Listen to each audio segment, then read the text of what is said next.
Assalamualaikum warahmatullahi wabarakatuh.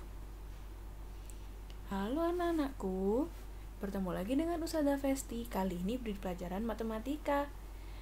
Minggu lalu Ustazah kan sudah mengajarkan materi tentang bangun datar. Nah, hari ini Ustazah akan melanjutkan sedikit materi tentang bangun datar, yaitu tentang pola bangun datarnya dan sekilas tentang bangun ruang. Nanti di bangun ruang juga ada tentang polanya. Oke, kalau begitu kalian siapkan dulu buku tematik 2D-nya ya. Nah, sekarang kalian buka halaman 43. Pola bangun datar. Bentuk bangun datar bermacam-macam. Bangun datar yang berbeda dapat disusun menjadi pola barisan. Perhatikan contoh pola barisan bangun datar berikut. Nah, di sini ada segitiga, lingkaran, segitiga, lingkaran. Dan di sini ada segitiga, lingkaran, berarti yang terakhir juga segitiga. Berarti polanya di sini segitiga dan lingkaran itu digambar bergantian. Nah, tapi kalau yang kedua ini ada segitiga, lingkaran, lingkaran lagi. Berarti setelah segitiga lingkarannya 2 kali. Nah, di sini polanya juga sama. Segitiga, lingkaran, lingkaran, dan segitiga. Oke, sekarang di nomor 3. Ini sudah Ustazah bantu isikan, tapi kita bahas bareng-bareng ya. Yang 3A. Ini ada trapesium, segitiga, jajar genjang, trapesium. Nah, ini titik-titiknya kita isi apa? Karena di sini setelah trapesium itu segitiga, maka titik-titiknya kita isi segitiga. Nah, setelah segitiga adalah jajar genjang, sama kan dengan pola sebelumnya. Selanjutnya, trapesium. Sebelum segitiga itu polanya adalah trapesium. Nah, jadi di sini trapesium, segitiga, jajar genjang, trapesium lagi, dan yang terakhir adalah segitiga.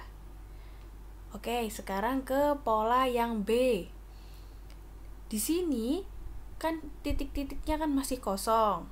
Ini sudah Ustazah bantu, tapi kita bahas bersama-sama. Kita lihat pola setelahnya. Di sini ada segitiga, segitiga, segitiga lagi sampai 3 kali dan persegi panjang.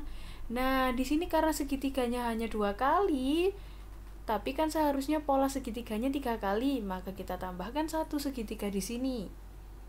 Setelah segitiga berjumlah 3, yaitu persegi panjang. Untuk titik-titik yang belakang setelah 3 segitiga, yaitu persegi panjang. Selanjutnya, bangun ruang sekarang. Kalian buka dulu halaman 54 sampai 55. Ayo mengamati. Di taman ada banyak mainan, misalnya seperti pada gambar di samping. Pasti kalian tahu kan ini mainan apa? Di TK kalian kan dulu juga ada. Atau di taman bermain yang kerap kalian lihat.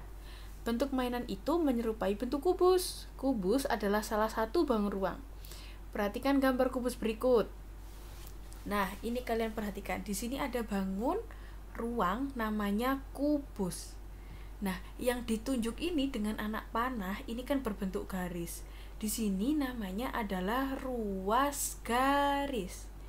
Nah, sekarang kita lihat apa saja ruas garis yang dimiliki kubus. Coba, pada bangun ruang juga terdapat ruas garis. Ruas garis pada kubus di samping adalah, nah kita lihat satu-satu dari bawah. AB, lalu BC. Nah, AB ini membentuk garis, membentuk ruas garis nih, ini kan. Dan BC juga membentuk ruas garis, maka kita tulisnya tidak boleh hanya menulis A atau B-nya saja. Kalau kita hanya menulis A atau B-nya saja, itu namanya sudut. Nanti kita bahas bersama-sama. Atau ujungnya, seperti yang kemarin Ustazah sudah sampaikan di bangun datar. Nah, kalau di bangun ruang, kalau kita tulis ruas garisnya, itu harus ditulis garis-garis yang membentuk. Misalnya A ke B, ini kan membentuk satu garis, maka kita tulis AB.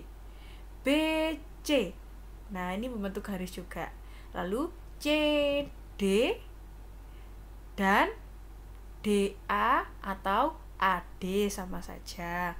Lalu yang atas EF, terus FG, GH, HE atau EH. Oke, selanjutnya AE. Lalu yang sama dengan AE adalah BF. Setelah itu CG, yang sama dengan CG adalah DH. Oke, sampai sini paham? Oke, sekarang nomor 4. Tuliskan ruas garis pada bangun ruang di bawah ini. Ustazah contohkan satu ya. Contoh yang bangun A. Bangun A ini adalah balok. Kenapa disebut balok? Karena ada beberapa sisi yang bentuknya itu berbeda. Tapi kalau kubus itu semua sisinya itu bentuknya sama atau bentuknya persegi. Nah, kalau balok ini ada beberapa sisi yang bentuknya persegi panjang. Oke, kita lanjut aja, kita bahas ruas garisnya ya. Ruas garis bangun ruang yang A. Nah, kita lihat PQ, QR, RS, dan SP. Nah, ini yang bagian bawah. Sekarang yang bagian atas, TU, UV, VW, dan WT. Atau kalian balik hurufnya juga nggak apa-apa, misalnya WT atau TW sama aja. Sekarang kita lihat yang berdiri ruas garisnya. PT, QU, RV, dan SW. Sekarang kita hitung berapa total ruas garis milik balok. 1, 2, 3, 4, 5, 6, 7, 8, 9, 10, 11, 12. Sampai sini paham kan anak-anakku? Kita lanjut ya, slide berikutnya. Halaman 60. Ayo mengamati. Deli membentuk tanah liat menjadi celengan. Celengan deli berbentuk prisma segitiga. Nah, ini namanya prisma segitiga. Kenapa segitiga? Karena yang bawah dan yang atas ini sisinya berbentuk segitiga. Prisma adalah salah satu bangun ruang. Perhatikan gambar di samping. Prisma segitiga memiliki ruas garis. Nah, di sini sudah ada keterangan ruas garisnya. AB, BC, AC. Ini yang bawah. Lalu AD, BE, CF. Ini yang berdiri atau yang tegak. Sekarang yang atas. DE, EF, dan FD atau DF. Oke, jadi prisma segitiga mempunyai 9 ruas garis. Kita hitung.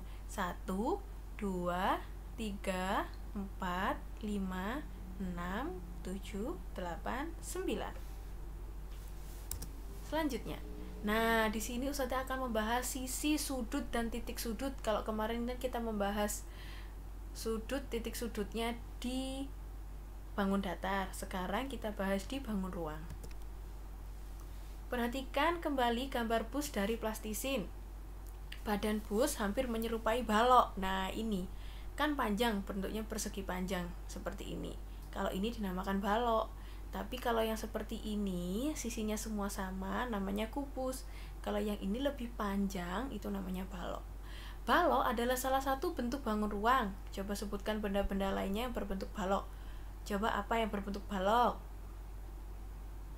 Coba kalian cari ya di rumah kalian, apa saja bentuk yang sama seperti balok. Kardus misalnya. Nah, seperti itu. Kamu sudah mengetahui ruas garis pada bangun ruang. Ruas garis tersebut dinamakan rusuk. Selain rusuk, pada bangun ruang terdapat sisi dan titik sudut. Perhatikan gambar berikut. Nah, sisi itu ini, sebelah sini. Ini namanya rusuk atau yang kalian tadi kita lihat bersama-sama ruas garis, itu juga dinamakan rusuk. Kalau yang ujung-ujungnya ini, ujung-ujungnya atau pojok-pojoknya ini namanya titik sudut. Oke, kubus memiliki 12 rusuk. Sisi-sisi kubus ada 6, yaitu sisi depan, belakang, kanan, kiri, atas, dan bawah. Titik sudut kubus ada 8, yaitu 4 di atas dan 4 di bawah. 4 di atas, coba kita hitung. 1, 2, 3, 4. Ini yang bagian atas. Sekarang titik sudut yang bagian bawah. 1, 2, 3, 4. Coba tentukan banyak rusuk, sisi, dan sudut balok. Bandingkan dengan kubus. Sekarang kita lihat sisinya ya. 1, ini yang bawah. Sekarang yang atas 2, sekarang yang depan 3, yang belakang 4, yang kanan 5, yang sebelah kiri 6. Nah, jadi sisinya ada 6. Kita hitung sudutnya. 1, 2, 3, 4, 5, 6, 7, 8. Sudutnya ada 8. Oh iya, yang terakhir rusuknya. Tadi rusuknya lupa, belum dihitung ya. Kita hitung rusuknya dari bawah. 1, 2, 3, 4, 5, 6, 7, 8. Yang berdiri 9, 10, 11, 12. Semua sisi, rusuk, dan sudut balok itu jumlahnya sama seperti kubus. Lanjutnya, halaman 73.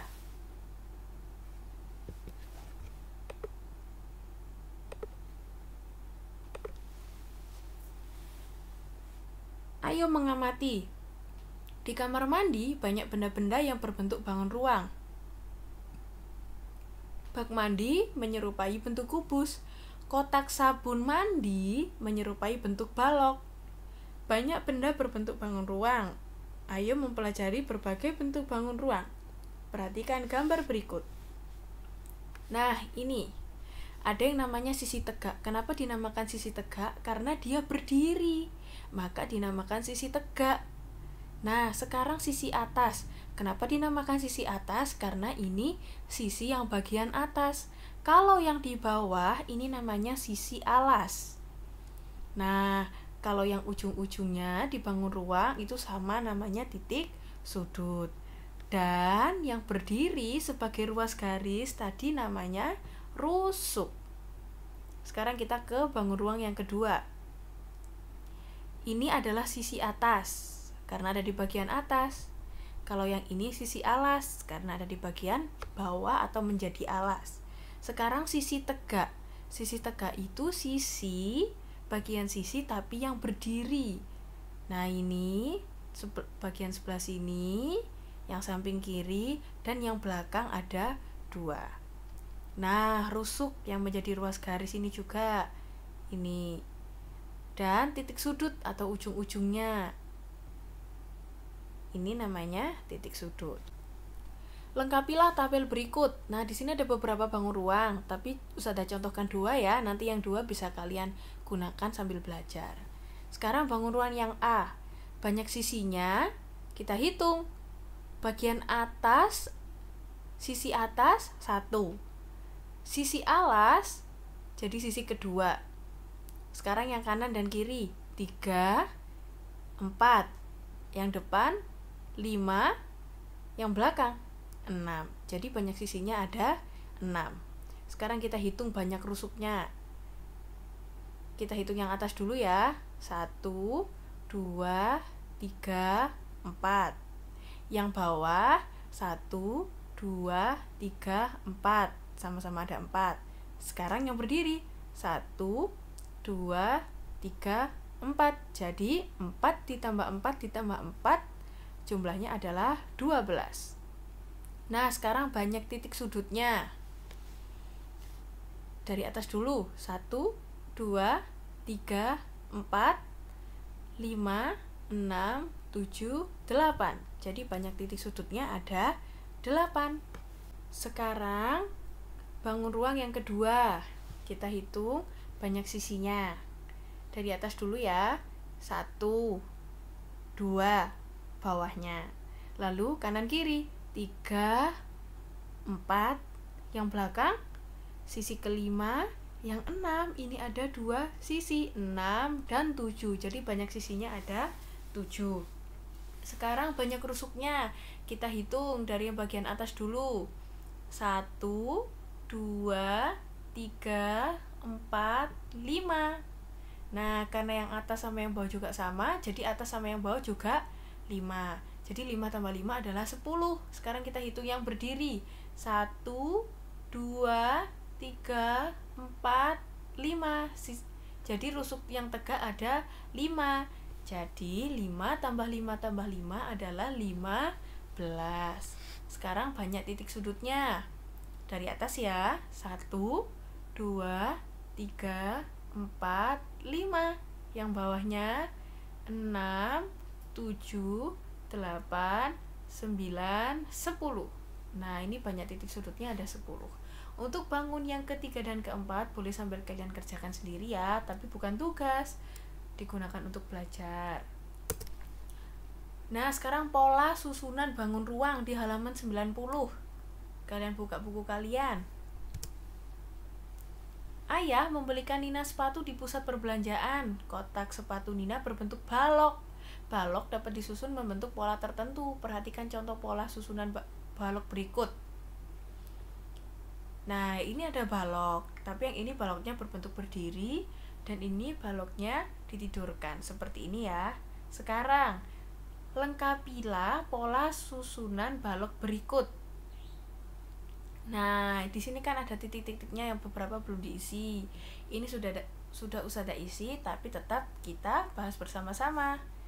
Nah, karena yang ini baloknya bentuknya tegak dan yang ini ditidurkannya ada 2. Kalau yang ini tegak, berarti yang ini yang kosong adalah balok yang bentuknya ditidurkan seperti ini. Kan ada 2, jadi kan ini 1, berarti kurang 1. Nah, sekarang yang ini titik-titiknya diisi balok yang berdiri atau balok yang tegak, seperti polanya sebelumnya. Oke? Selanjutnya, di sini kita lihat, ini kan masih titik-titik. Kita lihat pola setelahnya. Setelah baloknya tidur, lalu diberdirikan atau tegak. Nah, setelah 2 balok ini tegak, lalu polanya adalah balok ditidurkan. Maka di sini, karena baloknya di sini hanya 1, yang balok yang diberdirikan atau yang ditegakkan kan ada 2, berarti di sini baloknya tegak juga. Nah, setelah itu, setelah balok yang ditidurkan, berarti yang ini baloknya diberdirikan. Yang terakhir, nah ini yang ditidurkan, balok yang berdirikan ada 3, ditidurkan lagi, jadi yang diberdirikan harus ada 3 juga. Maka kita gambar baloknya yang di sini ditambahkan 2, karena seharusnya baloknya yang ditegakkan itu ada 3. Sampai sini paham kan anak-anakku? Oke, terima kasih. Semoga yang Ustazah sampaikan dapat bermanfaat bagi kalian semua. Kalau ada yang kurang paham, bisa kalian tanyakan ke Ustazah kalian masing-masing. Untuk yang sudah Ustazah jelaskan, boleh sambil kalian isi di buku paket, tapi tidak usah dikumpulkan karena ini bentuknya adalah bukan tugas, karena hanya materi dan kita bahas bersama-sama. Terima kasih anak-anakku, jangan lupa belajar dan jangan lupa jaga kesehatan. Wassalamualaikum warahmatullahi wabarakatuh.